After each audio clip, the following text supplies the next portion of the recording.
منتخب اردن تحت راهبری مربی نوتایین گردیده خویش متخصص از کشور مغرب حسین اموتی با تجربه با هیئت مکمل خود در رقابت‌های مرحله مقدماتی جام جهان 2026 اشتراک خواهد کرد. فوتبالبازان کشور اردن 3 روز پیش از برگزاری رقابت خویش مقابل ملی پوشان تاجیک به دوشنبه آمدند. طبق اطلاع رسانه‌های عربی منتخب اردن کلی ستاره‌های اساسی خود را عازم تاجیکستان کرده است، علل خصوص بهترین نشانزن این کشور و تیم مونپلی فرانسه موسی التمری به هیئت جلب گردیده است.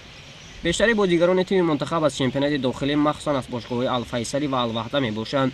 زیر راهبری اموتی مراکشی تا امروز منتخب اردن 5 رقابت دوستانه دایر کرده، باری هم غلبه نکرده است. آخر آن بازی اردنی‌ها با تیم عراق بود که با حساب 3-2 خاتمه یافت.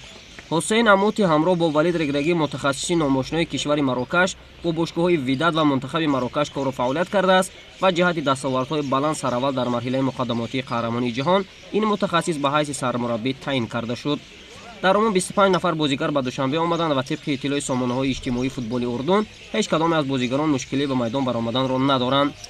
قابل قید است که رقابت تیم ملی اردن و یککشین تاجیکستان در دوره رقابت‌های دور اول مرحله مقدماتی جام جهان 2026 روز 16 نوامبر در میدان مرکزی شهر دوشنبه دایر می‌گردد.